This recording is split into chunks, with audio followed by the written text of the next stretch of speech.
Ada satu sifat mulia. Sifat mulia yang sekaligus ini adalah sifat asas bagi para kekasih-kekasih Allah. Maka yang mengambil sifat ini pun akan meningkat dengan kemuliaan, yaitu sifat as-siddiq, jujur, tidak pernah berdusta. Ada sifat yang sangat rendah, yaitu berdusta. Dan tanda-tanda kemunafikan adalah berdusta. As-sidqu kunu ma'as-shadiqin. Allah memerintahkan agar kita bersama orang-orang as-shadiqin, yang jujur dalam bertutur kata, jujur dalam berperilaku, tidak menyembunyikan, tidak ada kemunafikan. Dan dikatakan oleh Nabi SAW, termasuk orang munafik adalah yang tidak bisa jujur. Diberi amanat tidak tumina khan, diberi amanat adalah khianat. Dan salah satu sifat Nabi yang selama ini kita hafal kalau di pelajaran akidah, salah satu sifat Nabi adalah as-shadiq. Dan Nabi adalah as-shadiq sekaligus al-amin, sangat jujur dan sangat bisa dipercaya. Dan kejujuran adalah kemuliaan. Akan tapi kalau sudah orang biasa berdusta, subhanallah, kalau dusta akan membawa orang ke neraka. Dan dusta akan menjadikan orang selalu berdusta dan berdusta. Sehingga jika ada orang selalu berdusta sekali, maka ketahuilah dia akan dicap sebagai sang pendusta. Artinya orang kalau berdusta tidak segera tobat, maka kedusta ini akan berkembang sampai dikatakan kalau sudah berdusta akan dicap minal kadzabin, dari sebagai pendusta-pendusta. Maka ayo kita sekarang tata hati kita. Allah, kita sadar betul bahwasanya kita akan dilihat oleh Allah. Kita dilihat oleh Allah Subhanahu wa taala. Keyakinan bahwasanya Allah melihat kita ini adalah membentengi kita untuk tidak berbohong. Mungkin kita bisa berbohong kepada manusia karena kita menganggap manusia tidak tahu karena dia kita bohong. Karena itu mereka kita bohongi. Agar tapi yang paham, yang sadar, Allah selalu melihat kapan dia akan berbohong. Tidak akan berbohong kepada Allah, tidak akan berbohong kepada manusia, karena kalau berbohong kepada manusia Allah Maha tahu. Dan lihat, kejujuran adalah sifat mulia dan semua orang pun senang dengan kejujuran. Siapapun senang dengan kejujuran. Jadi sifat jujur adalah sifat yang disenangi dan sifat seharusnya ada, dan ini adalah akhlak yang disepakati. Tidak ada yang tidak senang kejujuran, bahkan sang pendusta pun senang dengan orang jujur.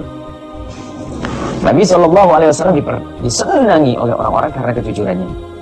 Sehingga bahkan setelah Nabi Muhammad mendapatkan wahyu, kejujuran Nabi masih tampak siddiq wal amanah. Maka dari itu lihat, biarpun mereka punya permusuhan urusan agama dengan Nabi SAW, akan tapi keyakinan bahwasanya Nabi adalah jujur dan punya agama yang mengajari kejujuran, mereka tetap percaya kepada Nabi SAW. Bahkan kalau mereka punya barang berharga, jika pergi jauh dititipin kepada Nabi SAW, karena Nabi adalah amin dan segala shadiq, orang yang jujur dan sangat bisa dipercaya. Maka perlu kita selalu menumbuh siburkan di hati kita sifat jujur, tidak menyimpan dusta dan seterusnya. Dan kebiasaan dusta sendiri adalah satu pekerjaan yang diharamkan oleh Allah Subhanahu wa taala. Kalau orang biasa dengan as-siddiq, jujur dan tidak dusta, maka ini akan memberikan kebaikan di dunia dan di akhirat. Orang akan nyaman duduk dengannya. Maka kalau ada sebuah akidah yang mengajarkan dusta misalnya, boleh berbohong dan sebagainya. Nah kalau berbohong diperkenankan, gimana kita bisa percaya dengan orang tersebut? Kita tidak bisa apakah ini ngomong. Kita kalau sudah duduk dengan orang yang biasa berbohong, kita tuh bingung apakah dia benar atau tidak benar. Maka dari itu disyariatkan dalam Islam berdusta adalah diharamkan. Maka hendaknya kita jujur. Akan tapi ada catatan di sana. Ada kalanya kita tidak dihimbau untuk jujur. Bahkan kita dihimbau untuk menutupi tanpa harus berdusta, yaitu aib dan dosa kepada Allah Subhanahu wa taala. Jangan sampai ada di antara kita salah di saat kita berbicara kejujuran ya. Bila kalau kita ngomong yang benar, jangan biasa berbohong. Kemudian kalau berjanji, ayo kita tepati. Dan jangan bercerita sesuatu yang Anda tidak pernah melihatnya. Kemudian jangan berdusta atas nama para ulama, termasuk dusta atas nama Nabi, membawa hadis palsu, berarti tidak jujur. Amanat ilmiah, kalau kita menukil satu pengetahuan dari orang lain, harus kita katakan dari orang lain. Ini adalah kejujuran dan itu adalah kebaikan, kemuliaan. Akan tapi ketahuilah ada sifat yang lawan yang menghilangkan kejujuran, yaitu sifat suka bohong. Tapi ada kalanya seseorang itu jangan jujur, tidak diperkenankan jujur, berterus terang menceritakan tentang apa? Tentang dosa pribadi dengan Allah, perzinaannya, dosa masa lalunya dari meninggalkan sholat, dosa masa lalunya tentang minuman keras, itulah dosa kepada Allah Subhanahu wa taala. Maka dalam hal semacam ini tidak dianjurkan Anda jujur dengan manusia, tapi Anda cukup jujur dengan Allah. Yang pernah kepleset dalam zina hendaknya ditutup, biar Allah yang tahu. Dan Anda tidak perlu jujur dengan siapapun, apakah orang yang akan menikahimu atau siapapun. Lihat, sebab itu adalah kehinaan. Kalau Anda bercerita kepada manusia, maka menjadi sebab tidak diampuni dosa tersebut. Jadi dosa kepada Allah tidak boleh jujur kita kepada manusia, karena ini urusan kita dengan Allah. Cukup kita menangis di tengah malam, jujur kita dengan Allah, menangis memohon ampun kepada Allah Subhanahu wa taala. Akan lebih banyak di antara orang yang diajari kejujuran tapi tidak diimbangi dengan ilmu tentang pemahaman tentang syariat.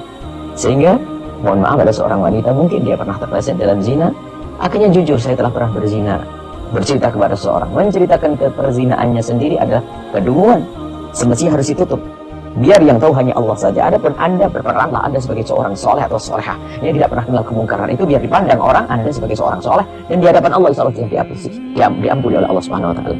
Jangan terang-terangan dengan hal ini. Adapun selain dosa kepada Allah, hendaknya kita jujur.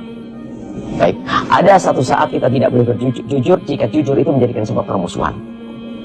Jujur tidak diperkenankan kalau itu menjadi sebuah permusuhan. Bahkan sebaliknya, kita boleh berbohong untuk menemukan dua orang yang bertikai. Berbohong untuk menemukan dua orang bertikai, tapi bohongnya pun tidak boleh membahayakan yang lainnya. Misalnya Anda titip salam, kita bilang, oh dia titip salam.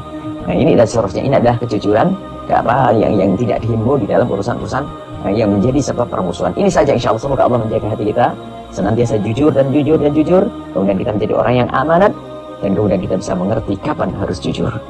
Dan semoga Allah menjauhkan dari dusta, menjauhkan dari berbohong. Semoga Allah mengangkat derajat kita dan kelak mengumpulkan bersama Nabi Muhammad SAW yang sangat jujur dan sangat amanah.